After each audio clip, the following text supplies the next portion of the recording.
Bonjour à tous. Dans cette vidéo, nous poursuivons l'étude des mesures de dispersion avec l'indice de dispersion et l'intervalle interquartile. Par ailleurs, nous allons présenter la notion de quantile avant de vous présenter les intervalles interquartiles.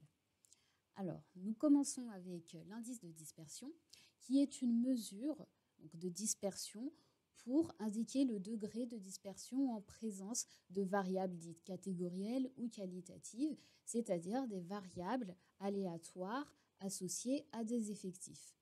Donc, l'indice de dispersion va nous indiquer, selon qu'il sera proche de 1 ou proche de 0, si l'on a une répartition des effectifs équitable entre chacune des catégories, ou alors si une catégorie, une ou deux catégories, rassemblent un nombre plus important d'effectifs que les autres catégories.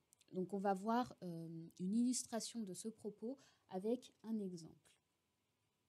Alors ici, nous avons pris deux distributions différentes parce que ce genre de mesure, tel que l'indice de dispersion, ne fait pas beaucoup de sens s'il est pris tout seul. Il est plus pertinent d'avoir deux indices de dispersion pour pouvoir les comparer ensuite. Donc ce que nous avons fait ici, alors dans un premier temps, nous avons pris une dispersion qui concerne les langues choisies par les élèves d'une école. Donc nous avons 5 catégories, donc ici K sera égal à 5. Donc ces catégories sont le français, l'allemand, l'italien, le romanche et d'autres langues. Donc ces catégories sont associées à des effectifs, les nombres d'élèves. Donc par exemple, l'italien, 10 élèves ont choisi d'apprendre l'italien, par exemple, 20 élèves l'allemand et 9 élèves le romanche. Donc nous avons calculé également les fréquences relatives associées à ces catégories. Et donc il apparaît que 65% des élèves choisissent d'apprendre le français dans cette école. Donc on peut supposer ici que la distribution ne sera pas équitable entre les différentes catégories, puisqu'on a le français qui représente 65% de l'effectif total.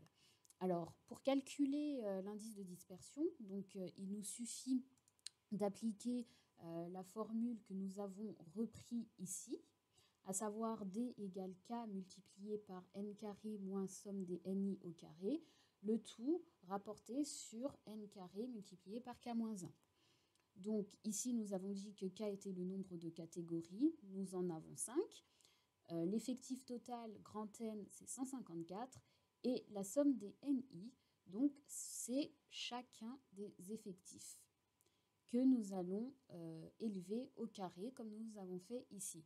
Attention à ne pas prendre la somme des effectifs, donc 154, et à l'élever au carré, donc, puisque ça ferait 154 au carré moins 154 au carré.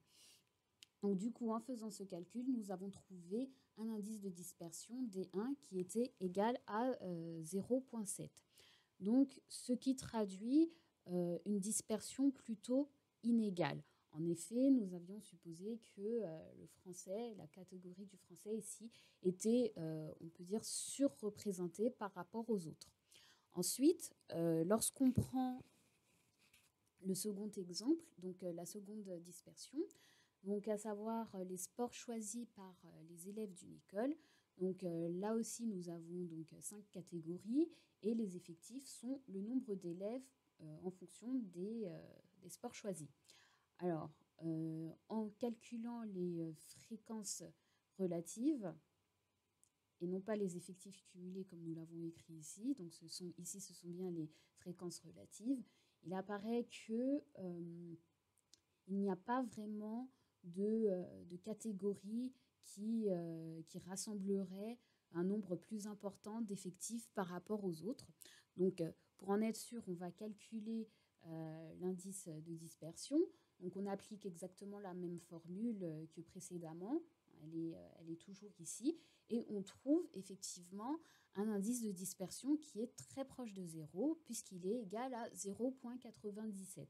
Donc ça veut dire qu'effectivement, là, on a des effectifs qui sont équitablement répartis entre les différentes catégories de notre distribution.